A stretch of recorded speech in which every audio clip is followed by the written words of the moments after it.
Assalamualaikum warahmatullahi wabarakatuh. Perkenalkan, nama saya Muhammad Rafli Putra Andika dari kelas 1 AB2 dengan NIM 912025032, Prodi Alat Berat, jurusan Teknik Mesin, Politeknik Negeri Balikpapan. Pada video kali ini saya akan menjelaskan materi sistem penyejuk udara, yaitu diagram wiring AC pada kendaraan. Pada diagram berikut ini terbagi menjadi dua rangkaian, yaitu rangkaian blower dan rangkaian termostat. Yang pertama yaitu rangkaian blower. Untuk rangkaian blower sendiri memiliki beberapa komponen, dan saya akan menjelaskannya dimulai dari baterai terlebih dahulu. Baterai ini berfungsi sebagai sumber arus listrik searah atau direct current DC untuk seluruh sistem kelistrikan AC. Kemudian yang kedua, sini adalah kunci kontak, berfungsi sebagai saklar utama. Saat kunci kontak di posisi on, arus dari baterai mulai dialirkan ke sistem. Yang ketiga adalah fuse atau sekring, yaitu komponen pengaman. Jika terjadi korsleting atau arus berlebih, sekring akan putus terlebih dahulu untuk mencegah komponen lain terbakar. Kemudian yang keempat, yaitu lampu indikator,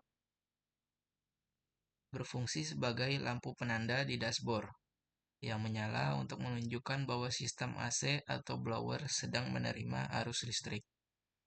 Yang kelima adalah motor blower, yaitu kipas elektrik yang berfungsi mengembuskan udara melalui evaporator atau radiator dingin ke dalam mobil. Yang keenam adalah resistor. Resistor di sini terdapat tiga, yaitu high, medium, low. Resistor sendiri merupakan tahanan listrik yang berupa kumparan. Fungsinya untuk menghambat arus listrik menuju ground. Semakin besar hambatan, maka semakin lambat putaran kipas. Kemudian yang terakhir adalah saklar blower, yaitu saklar putar atau geser yang dikontrol pengguna untuk memilih kecepatan hembusan angin. Saklar ini bekerja dengan menghubungkan jalur dari motor atau resistor menuju ke ground. Kemudian lanjut pada rangkaian termostat, yaitu yang pertama adalah termostat. Termostat sendiri merupakan saklar otomatis yang bekerja berdasarkan suhu. Ia mendeteksi suhu dingin pada evaporator. Jika kurang dingin, saklar akan menyambung atau dalam posisi on. Dan jika sudah terlalu dingin atau hampir membeku, saklar akan memutus atau off. Yang kedua adalah relay, yaitu saklar elektromagnetik. Fungsinya untuk mengalurkan arus besar ke magnetic clutch menggunakan arus kecil dari saklar termostat. Ini membuat kabel dan saklar termostat lebih awet. Kemudian yang ketiga adalah saklar magnet atau clutch disc, yaitu kopling magnet yang menempel pada puli kompresor AC. Saat dialiri listrik, saklar magnet akan menarik clutch disc, sehingga kompresor ikut berputar bersama putaran mesin mobil. Kemudian untuk penjelasan nomor-nomor pada relay ini, yaitu yang pertama adalah pin 85. Pin 85 ini berfungsi sebagai terminal input untuk kumparan elektromagnetic coil di dalam relay. Ia menerima arus positif dari saklar termostat. Yang kedua adalah pin 86, yaitu terminal output untuk kumparan elektromagnetik. Dihubungkan ke ground atau massa agar kumparan dapat bekerja. Yang ketiga adalah pin 87, yaitu terminal input arus utama. Menerima arus positif atau standby langsung dari jalur setelah kunci kontak. Kemudian yang terakhir yaitu pin 30. Berfungsi sebagai terminal output arus utama, mengalirkan arus dari pin 87 menuju ke beban atau ground, yaitu magnetic clutch ketika relay aktif.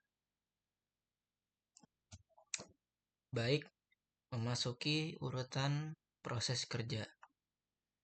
Yang pertama yaitu kunci kontak diputar ke posisi on. Arus positif dari baterai mengalir melalui kunci kontak dan terbagi ke dua jalur, yaitu rangkaian blower dan rangkaian termostat.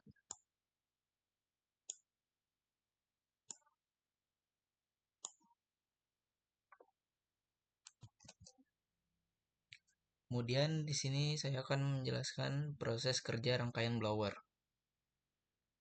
Setelah kunci kontak dalam posisi on, arus masuk melalui fuse sebagai pengaman. Kemudian arus terus mengalir ke lampu indikator, membuatnya menyala, dan ke kumparan motor blower. Ini lampunya akan menyala karena terhubung dengan ground. Kemudian juga menuju ke motor blower. Namun di sini arus keluar dari motor blower belum memiliki jalan ke ground, sehingga motor belum berputar. Kemudian yaitu jika pengguna memutar saklar blower. Jika diarahkan ke high,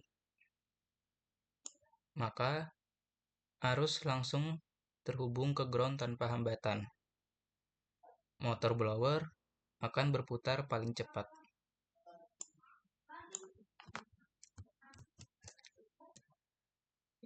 Kemudian yang selanjutnya yaitu jika saklar blower diarahkan ke medium atau low.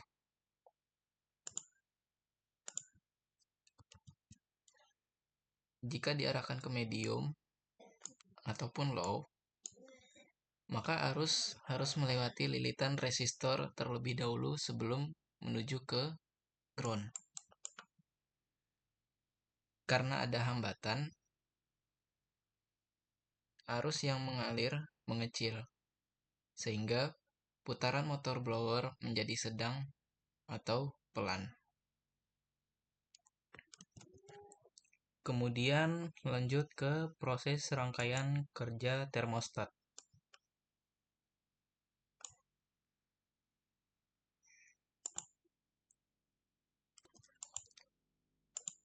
Pada saat yang sama, saat kunci kontak on, arus juga turun ke sirkuit bawah. Arus ini standby menunggu di terminal pin 87 pada relay. Seperti ini. Jika terdapat gambar seperti ini, maka kabel relay dan kabel termostat tidak terhubung. Dan pada saat yang sama juga, arus juga mengalir menuju saklar termostat. Kemudian, jika suhu kabin atau evaporator belum dingin, termostat berada dalam kondisi tertutup atau on, maka ini menyambung. Maka arus mengalir melewati termostat menuju pin 85 pada relay. Karena pin 86 terhubung dengan ground, kumparan di dalam relay mendapatkan aliran listrik dan berubah menjadi medan magnet. Ini terhubung. Kemudian, medan magnet yang dihasilkan akan menarik saklar internal di dalam relay, sehingga pin 87 terhubung dengan pin 30. Maka pin 87 akan terhubung dengan pin 30. Kemudian, arus utama yang tadinya standby di pin 87 kini mengalir keluar melalui pin 30 menuju saklar magnet atau magnetic clutch. Kemudian magnetic clutch menjadi aktif, menjepit clutch disk ke puli, kompresor AC berputar, dan gas refrigeran mulai dipompa untuk mendinginkan evaporator. Untuk penjelasan lebih lengkapnya, saya akan mengilustrasikan seperti video berikut ini.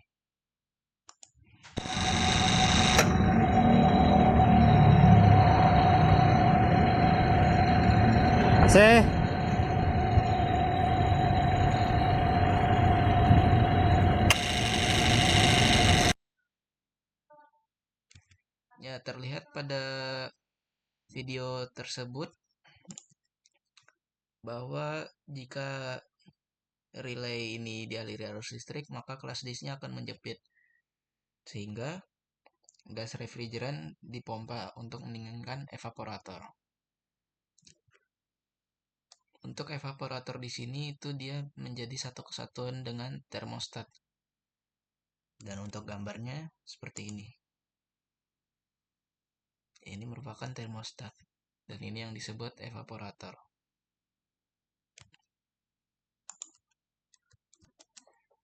Kemudian yaitu proses pemutusan.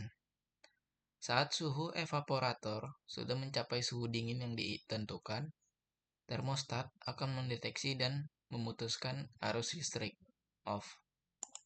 Jadi termostat ini akan putus sehingga arus listrik yang berada di sini akan menghilang.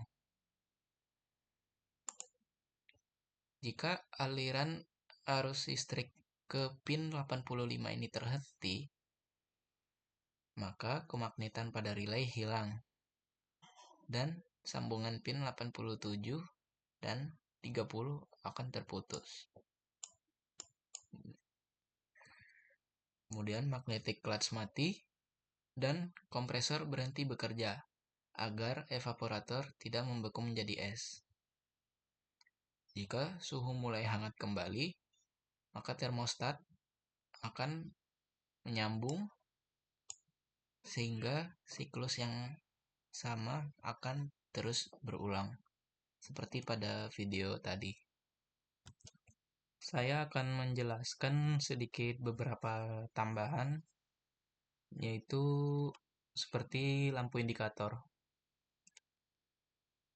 Jadi di sini lampu indikator akan terlihat menyala pada dashboard atau di kabin mobil. Jika indikator ini menyala, maka AC akan berfungsi atau mendinginkan udara. Jika dimatikan, maka motor blower hanya mengembuskan angin biasa, tidak berupa pendingin, karena kompresor tidak bekerja. Kemudian yang kedua adalah gambaran dari magnetic clutch. Untuk magnetic clutch ini terbagi menjadi 3, yaitu adalah clutch, pulley, dan magnetic clutch coil. Jadi seperti yang tadi dijelaskan, jika relay ini menerima arus listrik dari termostat, maka relay akan menghasilkan medan magnet sehingga pin 87 dan pin 30 terhubung. Nah, karena pin ini terhubung, maka clutch disk akan tertarik karena sifat kemagnetan pada relay. Jika clutch disk ini tertarik, maka kompresor akan bekerja dan menghasilkan dingin untuk evaporator. Seperti yang dicontohkan pada video tadi.